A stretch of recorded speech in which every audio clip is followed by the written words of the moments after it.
Something I see a lot of as a health coach working with women is that we will do everything right. We'll check all the boxes. And by that I mean nutrition. So we'll dial in that nutrition, get those macronutrients right. And the client is getting enough protein. Maybe she's strength training. Perhaps she's getting in her hydration, her steps, her cardio, all of the things, and still, there will either be a chronic health issue that plagues this woman, or something I see more often is weight loss resistance. So I know as a coach, there has to be more than just the nutrition, just the exercise. Yes, all of these things matter. And I've often said as we hit midlife and perimenopause and menopause, they matter even more. It's not one thing, it's all of the things, the sleep, the stress. We are going to peel back an additional layer today and talk about potentially other reasons that we might experience weight loss resistance or a chronic health issue. Today, I have with me Jodi Geline. Jodi is a health expert known for helping people age slower and healthier, banish chronic IBS, irritable bowel syndrome, which that's always a bucket for, when the doctors can't find anything else. It's like, okay, you have IBS Yep. and belly bloat, which that's a huge thing in midlife women that we struggle with. Even if we don't have a weight issue, the bloating can be really quite an issue. And she helps them to regain their health permanently. Now, Jodi suffered for years with chronic health issues that no doctor could ever fix. And I'm sure many of us have been in this situation. I have, with a belly so bloated, she always looked 9 months pregnant. And through discovering her own methodology, she went from looking pregnant, so to speak, to a flat stomach. She lost weight and she tapped into some secrets of getting healthier as you age. Jodi figured out how to master her own health and how to help others do the same. She has an MBA. She's a speaker, author, publisher, university professor, energy healer, light language healer, and a physical and emotional transformational coach. Jodi, welcome to the show.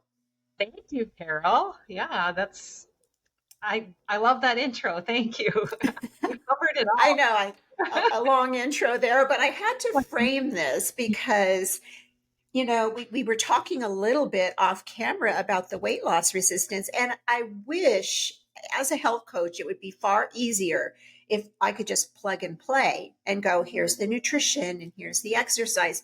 But all too many times, I see that there are underlying issues. Even if the woman goes and she gets bioidentical hormone replacement therapy, she adds in that layer. And it's just something that can be so frustrating for them and frustrating for me as I try to help that individual. Can you tell us what happened with your health journey? How long did this go on? What did you finally uncover to be the cause of all the bloating? Well, I looked 9 months pregnant for 19 years. So it wasn't Oh, a no. lived thing at all. And it wasn't like, oh, I had good days and bad days. No, I always looked 9 months pregnant. But in that, okay, that's how I looked, but it was also everything else. I was in pain. I'd be curled up in a fetal position on the couch. I would spend hours and hours and hours and hours a day in the bathroom. It takes over your Mhm. life. When you're not well, it takes over your life. You can't go anywhere. Where's the bathroom? It was so much. And the weight gain comes with it too, because your body's not, your metabolism slows down. Nothing's moving through. So when you have those digestive issues that blow, it's not working properly. So you're not going to be, you're not going to have much of a metabolism. Like I literally say I had zero metabolism. I did. Like I would go, oh, I guess I should eat. Like I had to tell myself to eat because I wasn't hungry.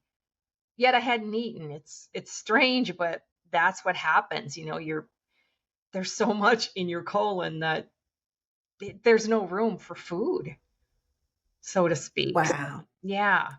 And so it was 19 years of like, okay, I should know this already because I've studied health literally since I was like 22 years old, right out of college.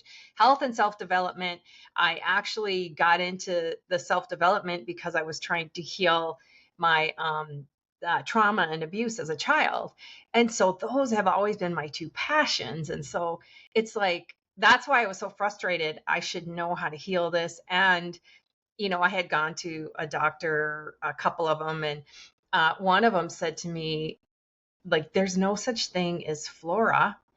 And I was like, are you kidding me? Like, I was like, I know more about digestion than and they call it microbiome now, but it's the same thing. It's just another fancy word they use. But yeah, and so I was like, oh my gosh, I'm never gonna get anywhere. So I tried all kinds of alternatives, everything under the sun, and nothing worked. So years later, when I was working on something else, not thinking about my gut, I was working on lowering my stress. I was a single mom. I was working two part-time jobs and just stressed all the time. I had a friend that stayed with me for a short time and she said to me, "What in the hell are you doing?" Because I'm running around like crazy. And I go, "What do you mean?"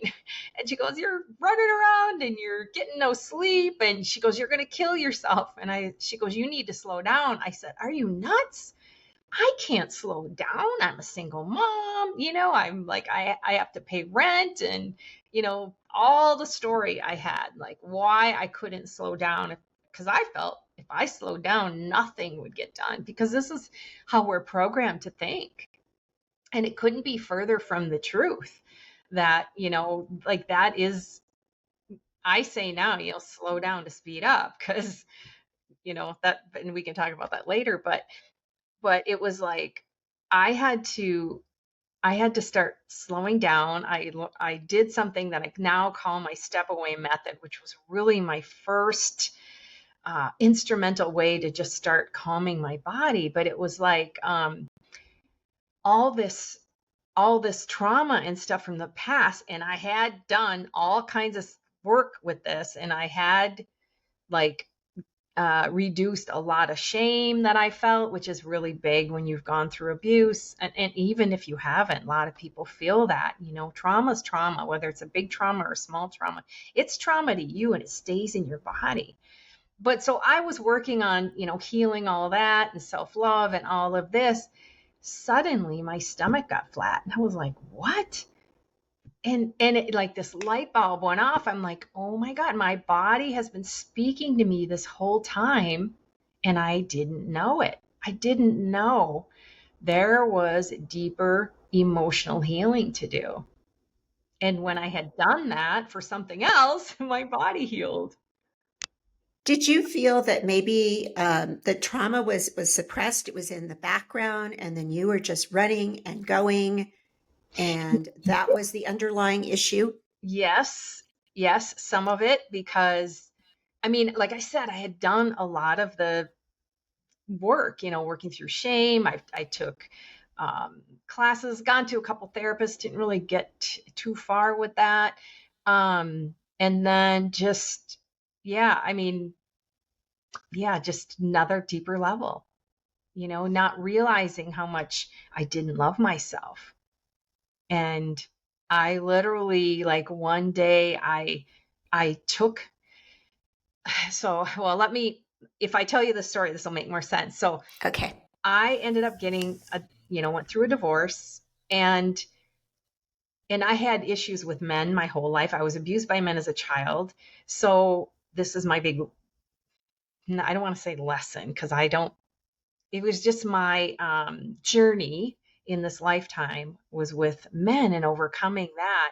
So I get a divorce. What happens? I get in a relationship with a verbally abusive narcissist. I mean, so bad that I got to the point that it literally brought me to my knees and it was like, I can't take this anymore. It just tore me apart in a million pieces. And then I'm like, don't ever call me again, and hung up, And of course he did, because, that's what they do.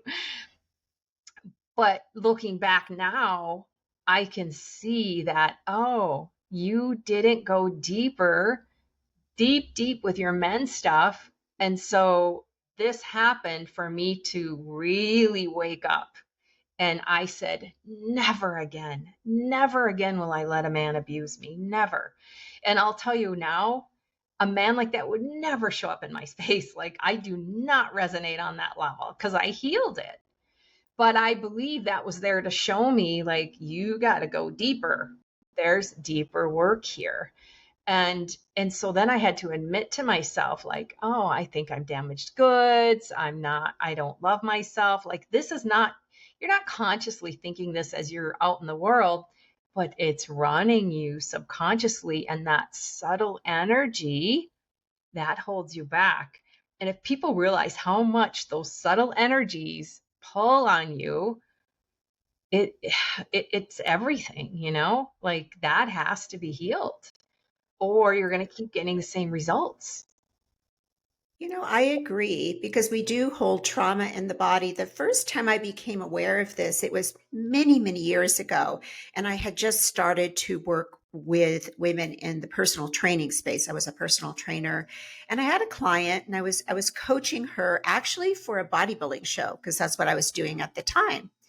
And something we do is we send these pictures on a weekly basis as we, get closer and closer to the stage so that the coach can kind of tweak your nutrition and exercise. And I remember looking at the pictures, and this is going to sound so odd and it's very difficult for me to explain, but there was something with her lower body, the legs, and she was muscular, she looked great, upper body, everything looked great. Lower body, it was I can't even explain, and I don't like to use this word, but it's the only one I can think of, kind of lumps going through the legs, not cellulite, it wasn't body fat. And she finally said to me, and she said, I think I carry trauma in my lower body. And I remember thinking, well, that can't be right. That's the oddest thing I've ever heard of. And she began to kind of open up and share a few things with me. And she herself actually worked in that space with clients. But as I looked at these photos, we were trying everything, and she was spot on with the nutrition, spot on with the exercise, the cardio. I was throwing everything but the book, trying to get her ready for this show. And that lower body, those legs just wouldn't respond. Now, some people would say, oh, it was something else. It was cellulite, it was this, it was that. But I began to really look at that a little bit differently after she said that to me. That stuck with me for many, many years. And then beginning to work with midlife women, I saw that oftentimes, not all, but about 50% of the women coming to me at that time, they were having some weight loss resistance or some type of bloating that wouldn't go away. And then as we would work together and peel back the layers, and I'm not a psychologist, I'm not a counselor, I don't work with people in that capacity, but as you're working intimately with people, these details will just come out. And I would find, yes, there was something, a past trauma. And I think when we get to midlife, like we're doing all of the things, we've got kids, career, husband, we have aging parents, this stuff can really come to the surface. Yes, because it's like, yeah, if it hasn't been healed, it will get worse. And once you start having symptoms, you will go downhill until you intentionally do something to climb the ladder of health. I call it the ladder of health because your body is always speaking to you and it wants you to know there's something deeper to heal.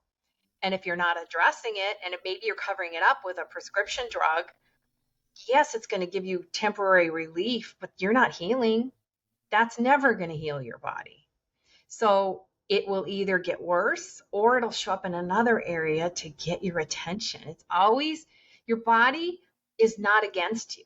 Your body is for you. And I know it's really hard when you're going through, a lot of health things going on in the body, but your body is showing you that for a reason. It is not against you. Your body knows how to heal itself. You've got to give it the conditions to heal. That's the key.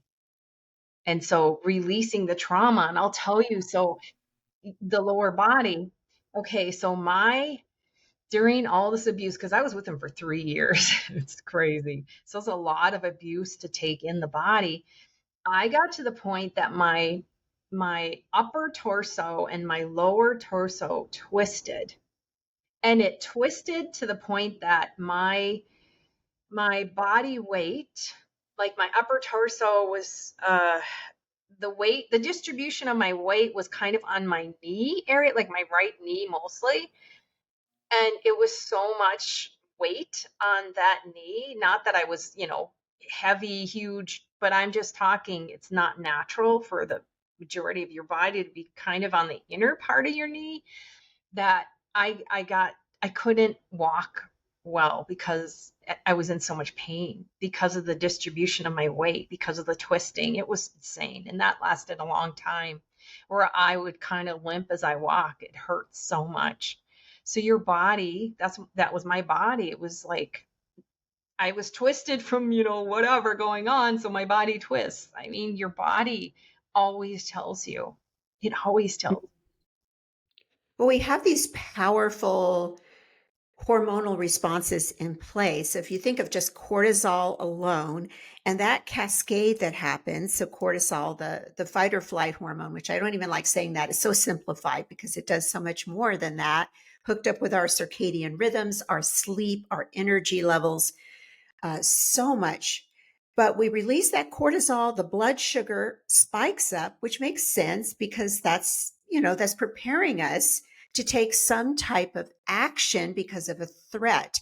And I do believe when we're holding on to some type of past trauma, some type of emotional distress, even, that's going to manifest in that way. It's going to set off this hormonal cascade. It's going to affect the gut microbiome, because you've got that connection between the brain and the gut continually speaking to one another. We know now that's true. You have the vagus nerve connecting the two. And so I think you kind of set off this perfect storm. And then if we add all the midlife, perimenopausal cascade of hormones to this, boy, it's the perfect storm. Yeah. Yeah, it is. Yeah, and hormones, definitely so important to keep your hormones balanced. Yeah, it's huge. And I'll tell you, so when um, uh, this was probably right after I asked for a divorce. I went to the gym one day, and usually I don't run a lot. I use the rotating stair thing. Mm-hmm. But I happened to run that day, and I had shorts on that are always loose on me. They're not like tight, those kind of, they were a little looser. And so I went and I started running. I have a YouTube video on this. My shorts fell off. Well, they almost fell off. But, got to have the drama in there.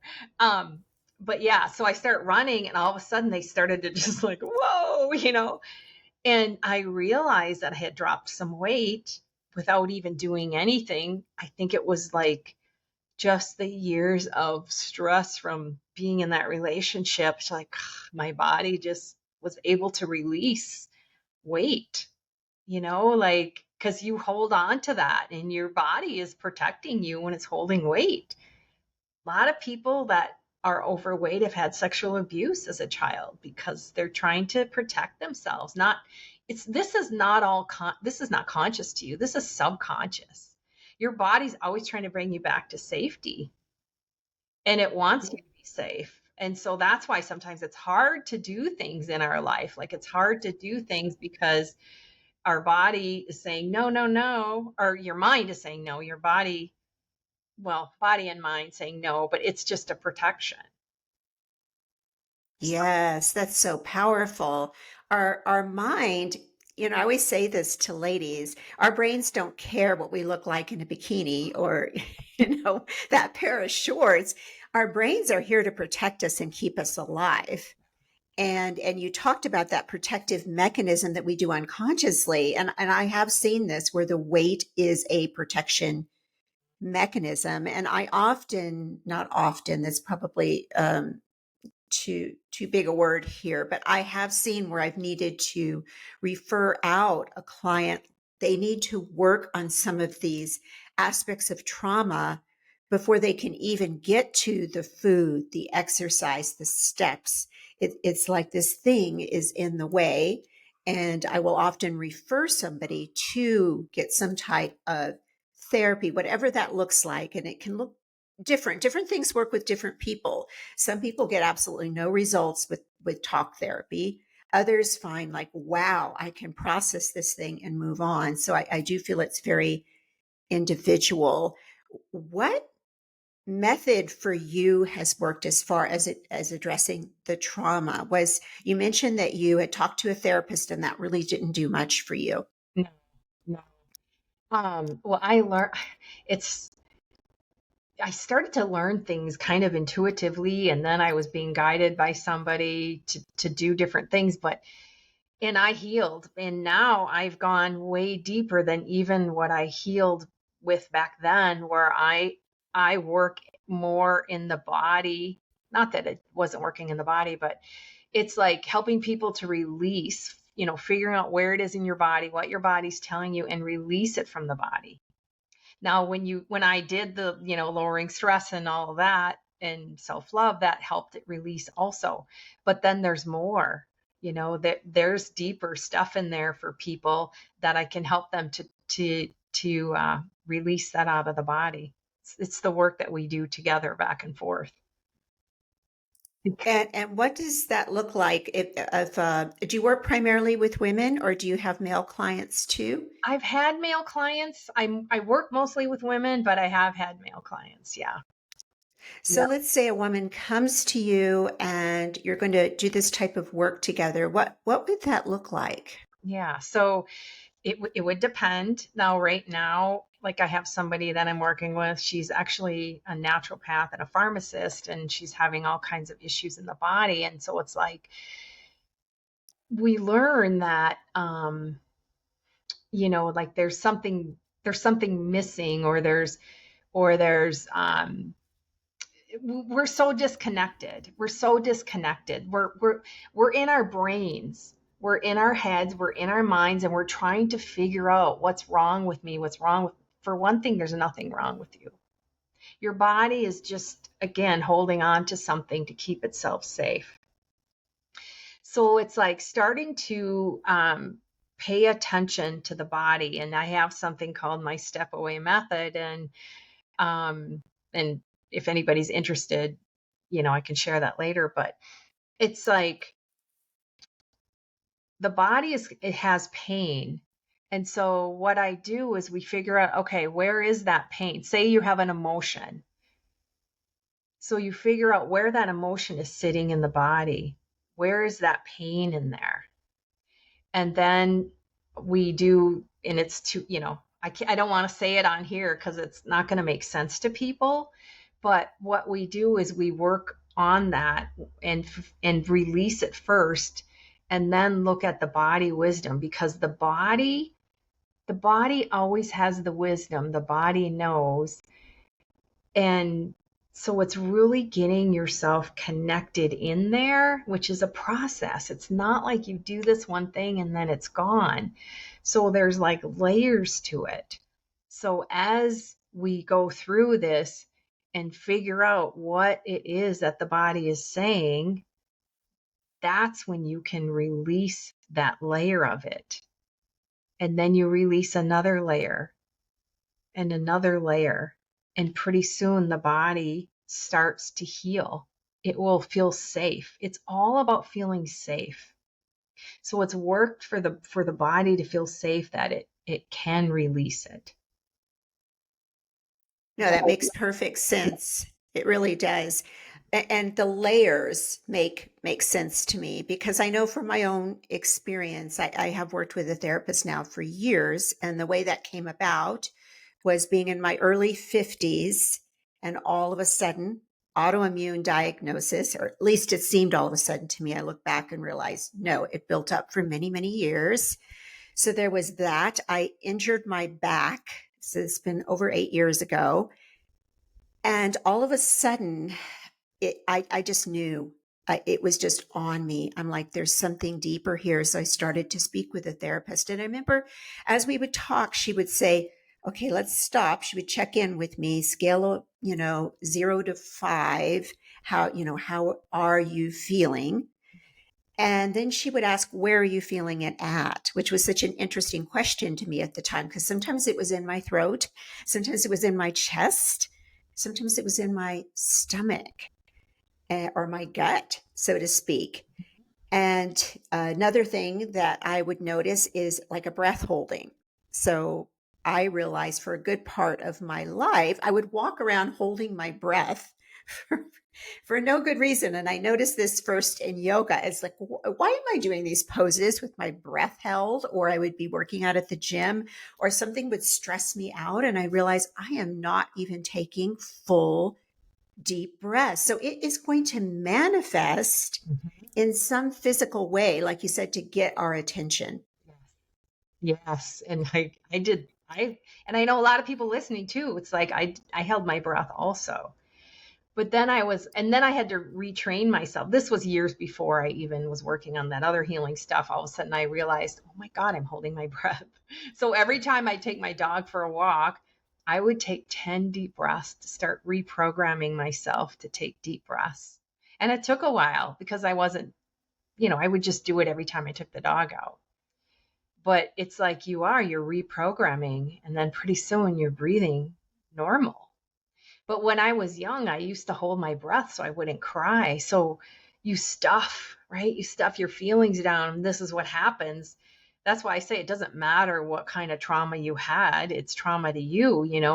If you had wounds, you stuff them down. You learn. You're not that way in the beginning. You're not born that way. Like kids are like, ooh, they're all in the world and everything. And pretty soon you're told, don't do that, or be quiet, or you're too much, or you're not enough, or you're this, or you're that. And then you go to school and they make you sit on a desk and you can't be a child. You're literally confined to that. And then, oh, well, you have ADD or ADHD, whatever.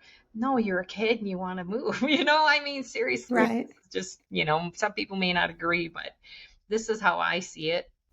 And so then you're told, you're bad, you need to sit there, you're this or you're that, or you have learning disability because maybe when you move you learn easier. Like I remember my daughter when she'd sit in the chair and her legs were always wiggle like this.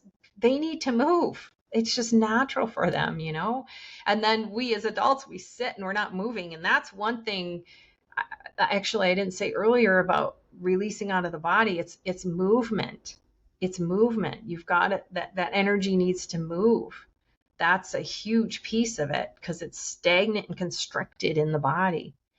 But anyway, so all these things come at us and we think we're bad or wrong. We're not good enough, or this or that. And then we have all the programming from the TV and the magazines. It's like all coming at us, and you wonder why we are the way we are. Well, it's been just programmed into us to don't show emotions, put on your mask, oh, everything's fine, but you're not feeling that way inside, but you don't want to look bad. And it's just, yeah, this is all stuff that everybody has to deal with, and everybody has some kind of trauma. It's the world we live in. It's yeah, we compress Yes. and contract. I think you've hit on some really good points, that each of us carries some type of trauma. It might not be trauma in the sense of, we think of the war vet, like what my father went through, or we think of, abuse of some type as a child or as an adult, or abusive marriage.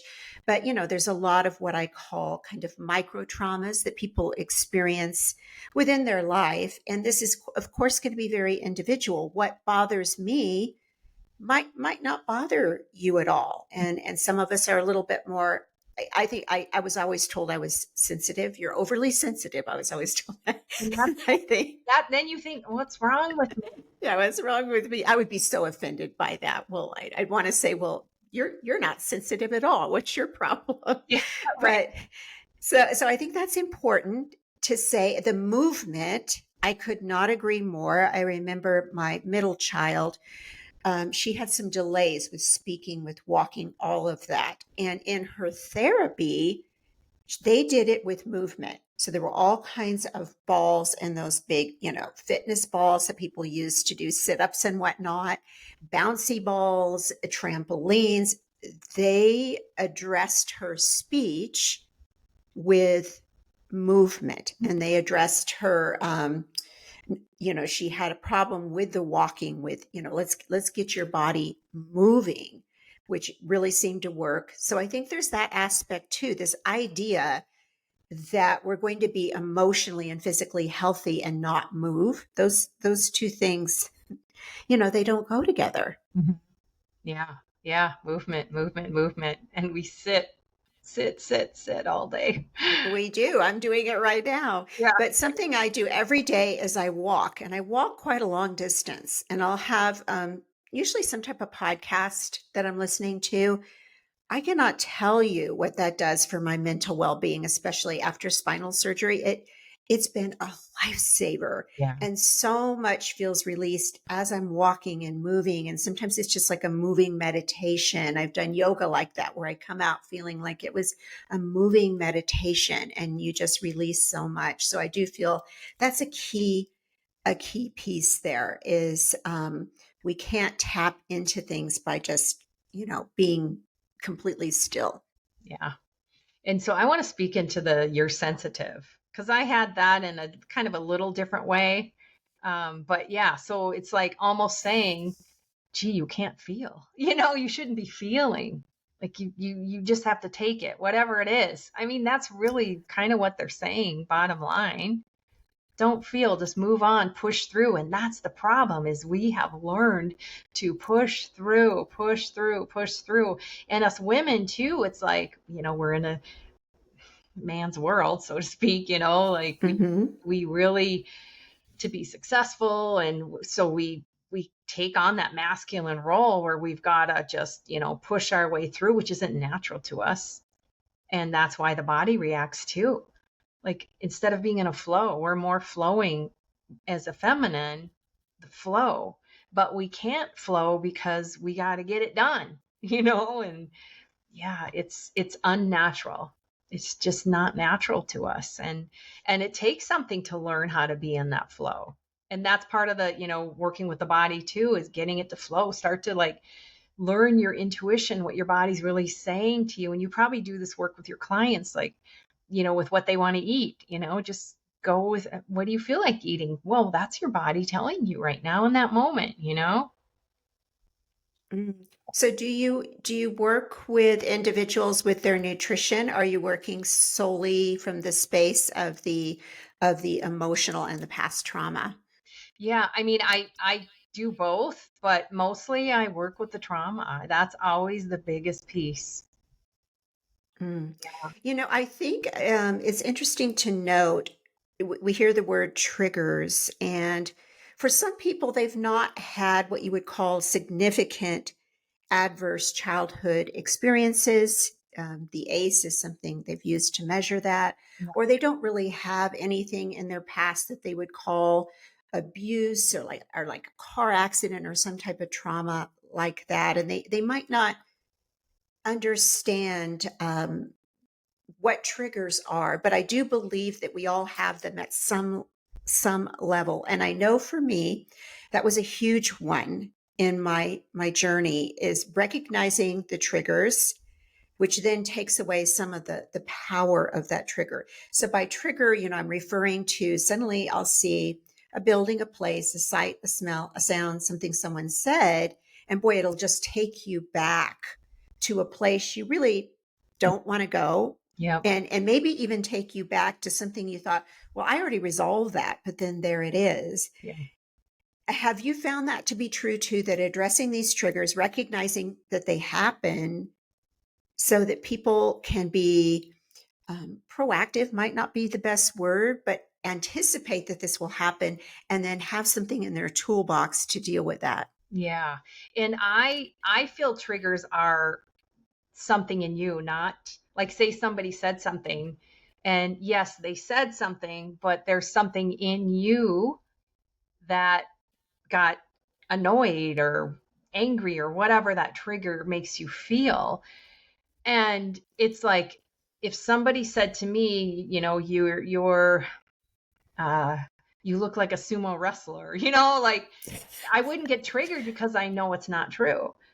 But then if they said something, um, you know, like, you got a big butt or whatever, not that I have a big butt, but I'm not like tiny, um, maybe if they like, oh, what's wrong with my butt? Like, that would be a trigger inside, because maybe there's a little part of me that's like more conscious of what my butt looks like. You know what I'm saying?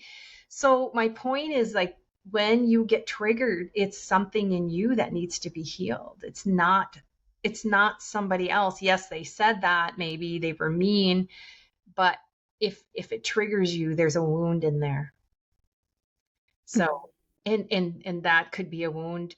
It could be a wound from, you were teased as a kid by somebody in school. I mean, those wounds, people getting bullied, or, you raise your hand and you have the wrong answer and everybody laughs at you. Those are wounds. So then you live your life like, I will never speak up again. So then you're in your adult life, your whole life, and you're so afraid to speak up from that wound as a child. It's running you. It's running you more than you realize it's running you. If you're not doing what you want to do, and maybe speaking out, or maybe in your passion because you're afraid, doing, maybe you're entrepreneurial, but you're too afraid. You got to have security. And there's something inside that's pulling you and holding you back from doing that, as some kind of wound. I think we have, in line with the wound is a narrative. So we experience something, maybe it was the bullying. I know I had a childhood experience where I wasn't learning, and I've talked about this a lot on my podcast, but it is significant here. I wasn't learning to read. So I was in the first grade, and because of my home life, I was checking out. I was like daydreaming to escape, looking out the window. So I was literally paying no attention to what the teacher was saying. So I was missing everything, and I wasn't learning to read. And I was placed in a class with mentally challenged children. Yeah. Oh boy, did that create something in me that lasted for decades. And it didn't matter that I went on, there was a very sweet, sweet teacher in that classroom that recognized, oh, there's something else going on here. She spent some time with me. She taught me to read. I was moved out of that class back to the regular class, wound up reading several grade levels ahead, like being in elementary school, reading at high school level, and then high school reading at college level. Didn't matter what my GPA was, didn't matter how I could read or write. In my head, I had this narrative, you're not very smart, you've got everybody fooled. Yep. And this went on for decades. Yeah. Until I recognized it. And I had to be in my, goodness, I'm embarrassed to say that I had to be in my 50s to Typical. recognize that narrative Yeah. and address it. Yeah. And that's why I say there's nothing wrong with you, right? So you learned as a kid, like, oh my gosh, I'm stupid or whatever, Mm-hmm. but it's not true. So there's nothing wrong. It's just there's a wounding in there that's making this narrative in your mind about yourself that isn't real. But that's what we believe. And so then you operate based on your beliefs. That's why healing even those micro wounds or traumas, that's so important, because those micro are those subtle pulls. And then you wonder why you don't have whatever it is you want in your life, or why your body is acting up. Well, it's actually acting up to help you, and tell you there's a deeper emotional wound in there to heal.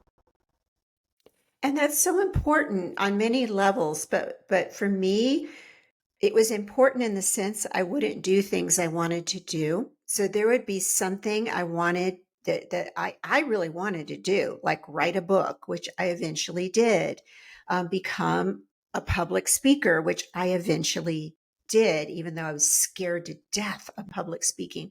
Well, I was scared to death of public speaking because of that silly narrative in my head that I was going to open my mouth and say something stupid and give it all away, and everybody would know, oh, what a fraud she is. She's not very smart. It's so silly now that I look back on it. But there were a ton of things I did not do. And I speak to my kids now who are grown, in particular, one child where I'll say, don't let your fears rule your life or you're going to miss out. I missed opportunities. Now I'm getting those opportunities now, but it took half a century to get there. I'm with you, Carol. I had the same one. I had this I'm stupid one. And it's because I'm not good at conforming. I'm just not. And so being in school, it was like not didn't make sense to me. Like, why are we learning this stuff? Didn't make sense to me, and I had no interest in it. And so I barely opened a book in school, in high school, and plus, I'm I think I had that acting out stuff too because of, trauma. This is what happens to kids. It's like, no, there's actually something deeper, like that one teacher saw in you. And so, but then I went to college and I was like, oh, I like to learn. I mean, I learn every day now. I'm like an avid learner. I've been doing that since my early 20s.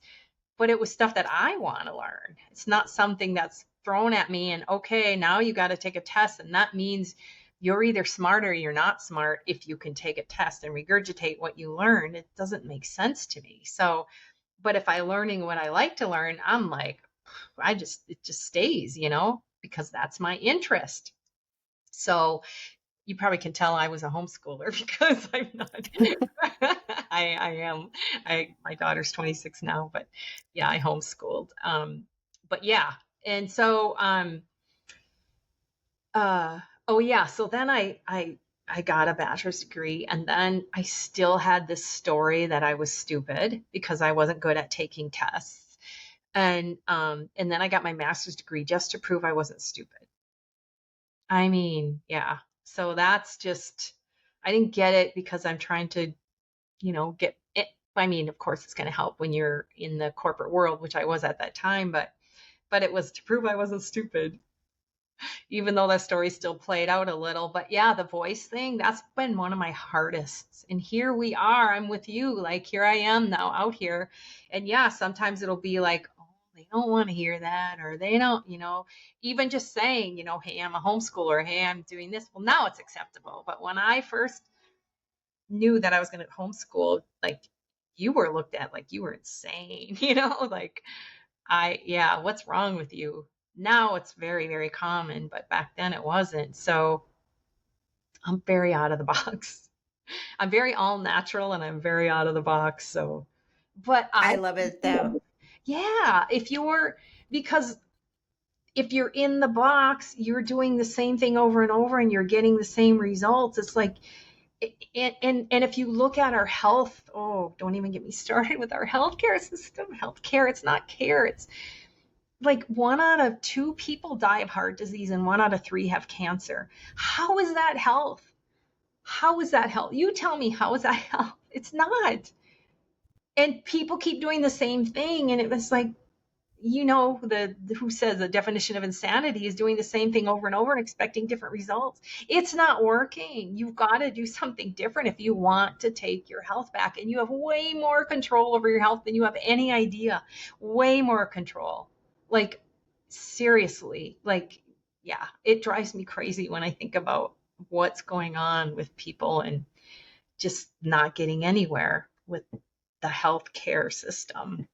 It's, yeah. Yeah, it's really was built on that triage model. So, you're in a car accident and that acute care, which when we need it, we need it. That's important.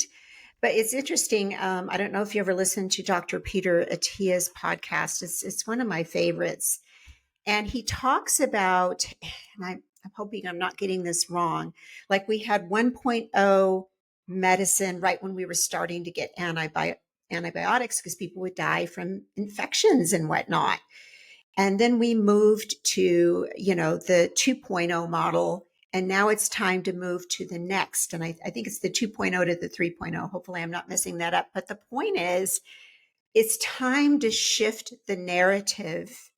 It's time to shift the perspective into the next level of medicine, where we're looking at root cause, we're looking at prevention instead of this acute, let's put a band-aid on it. Yeah. And I think there's room for both, because sometimes that's, like I said, that's what we need. We need a life-saving procedure. I just had a major surgery on my back that was absolutely it reached the point of no choice. I had to have it done, and I was glad to have that physician.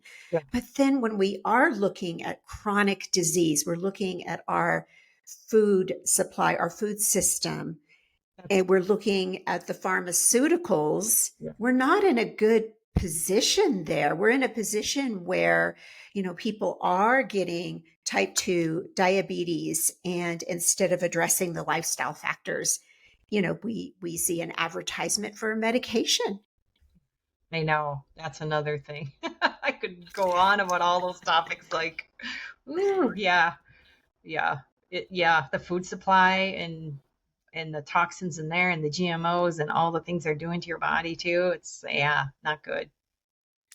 And it's, and another layer of this is the trauma informed care. I had a friend on Dr. Tara Gunther. She's a psychologist, and I don't know, it's been probably a year ago or more. We talked about trauma informed care and how she would see this in, say, even the sleep studies. The sleep studies weren't successful. Well, why weren't they successful? People were in this room hooked up to electrodes, and it was triggering them like crazy. So they drop out of the study. So that's just one example. And it isn't a part of our healthcare system, just like addressing the hormones or the nutrition.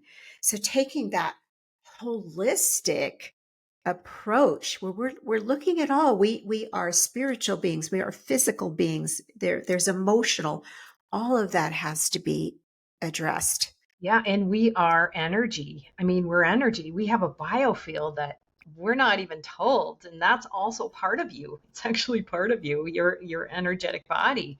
So the whole thing with releasing out of the body is that those emotions, the energy of those emotions are what's trapped in there, the constriction. And so that's why I talk about releasing it, but it's a gentle, right, to the safety of how, getting your body to feel safe to release, to release, to release, to release. And safety is a big thing. This is why people, put on gain weight or put on weight, or um, they're in fear a lot because they don't feel safe inside, and this society throws fear constantly at people, and it's terrible. So it's just all that disruption inside, and you can get to the point where you have inner peace. You could literally, like, and this is an example, like I had when I was stressed out and working a couple part-time jobs, and I would come home in between and my daughter was home and I'd say, grab me this, grab me that. Like I had 5 minutes to change and I was all stressed out. And I was telling a friend that I feel horrible about that. And she's like, well, do you have to act like that when you're stressed? And I said, no, I don't, and then I stopped. Sometimes it's just awareness, like, oh, I don't have to do this. I don't have to act this way. I don't, like we don't even, it's really seeing yourself. And a lot of times we don't want to see that bad part of ourselves, like I didn't have to run around like crazy. No, you can do it in a different way once you're aware, or once you heal, because if it's deeper, you heal, you shift. Like I have a client, she came to me for stomach issues and just stress. And after working together, her kids are like, Mom, like you're different. Like you're calm. You're not, so it's like that is a side effect of, wow, you create inner peace.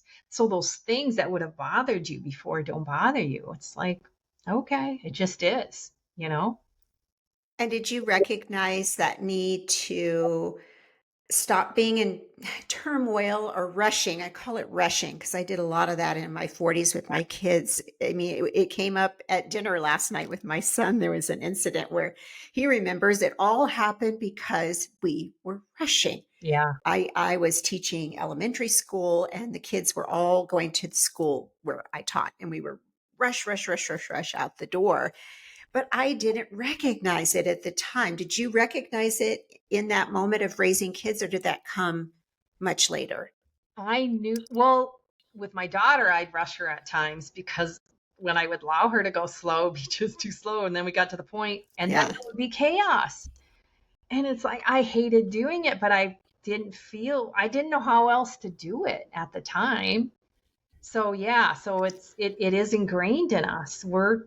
We got to be here by 8. We got to go to the job. You got to get home. You're in rush hour. Then you got to cook for your family and it's late. And then, oh, people grab fast stuff because they think it's quicker when, it's harming their bodies. It's, yeah, you know how that works. But yeah, so it's like that just, then you wake up the next day and you got to do the same thing over and over again. And yeah, I mean, it's no wonder people are stressed and rushed, and that lifestyle just doesn't work. It's Yeah. detrimental. And you think about that sympathetic and parasympathetic nervous system.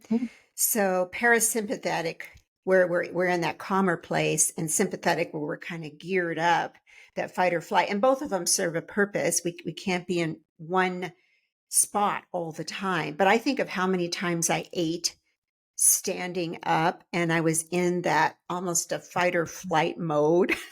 How does your body digest? Terrible, In, terrible, like stomach pain. Talk about bloating. yeah, right. Yeah, there's no time to digest. And then people shovel their food in. It's like, Yes, how can you be done in 2 minutes? I'm like the slowest eater ever. that's a good thing. That means you're taking your time. And we, I believe as human beings, it's kind of this thing where we really weren't meant to be going at these high speeds, but that's our society. We drive at a high speed. We're flying, we're jet setting, we're doing things, and our mind is still almost like back in time, back in ancient times, Yeah, where they then get that fight or flight response that was designed to help us keep us safe. But if we're there all the time, and I can look back, particularly in my 40s, I'll refer back to that again, where I was in a stressed out state 95% of the time. yeah, yep, yep. Me too. Yep. Well, I want to shift gears just slightly because I don't want to forget to bring this up. We hit some really kind of heavy things, and I want to kind of lighten it up a little bit. But you and I spoke because I was part of your series. You interviewed me, and now here we are. And you talked about, because I shared my bikini bodybuilding background and how scary that was to get up in heels in that tiny bikini on a stage and pose, which turned out to be the best thing because it took me out of my fear. It took me out of feeling like, oh, I was the stupid one or couldn't do things. So it turned out to be a wonderful thing. But you had a similar experience. What was your experience? Yeah. So I was going on a date with somebody, and we went to this town. We met in between. So it ended up being this touristy town that's near where I live. And this bar, they were doing this bikini contest. So I'm on this date. We're sitting on the bar stools chatting. And the hostess comes up to me and she goes, "Hey, we're doing a bikini contest. Do you want to join us?" And I said, no, no, that's not me. I don't do bikinis.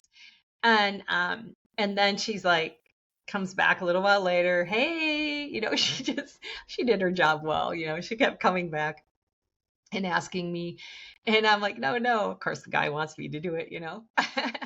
And so anyway, I all of a sudden I remembered, because I had this like poster over, literally like on my wall above where I was sitting on my with my desk, and I forget exactly what it said, but it said something like, your not goal, but your goal is just beyond your comfort zone. like what you want to achieve it's right beyond your comfort zone. Well, you can sit and be comfortable, but you're never going to transform in your comfort. That's kind of what the gist of it was.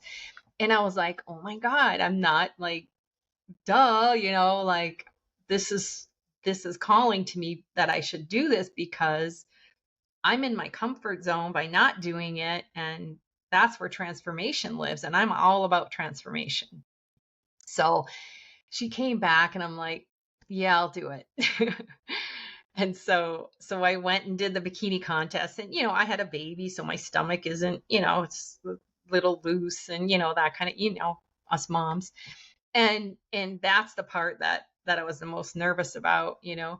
And so anyway, so I do the contest, and wow, it was so liberating for me. I felt another level of comfort in my body.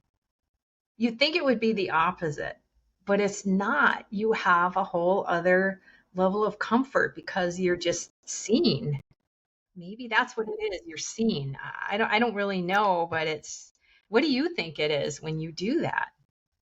Like, I agree with you. You do feel seen in a way that you hadn't ever felt seen before, because I know when I would go out on that stage, it's like you do your individual routine, which was always to me harder than the one where we stood up and did the comparisons, all of us together. But just walking out on that stage by myself, all eyes on me, in a very skimpy suit, like the back to these things, it's a string so that they can see your well, they can see your glutes. And it was hard for me, but I felt a sense of accomplishment. And then I was so proud of myself because I thought, wow, I just did something that literally terrified me. Now, some people, it wouldn't. They'd walk right out on that stage and twirl around. I've had clients like that. But for me, oh no, I was so self conscious of every flaw on my body, from the stomach to the legs to every little loose piece of skin or whatever, because I was in my 50s, I wasn't in my 20s, yeah. and every wrinkle, and I'm like, oh my goodness, the whole world sees it. But then it is liberating. Yes. And it's, I think it's those two different levels. It's twofold. You are seen, but then you're okay with being seen, like, this is me. Yeah. Yeah. That's true. And yeah, there were like 20 some year, mostly early 20 that I was against, or, competing against.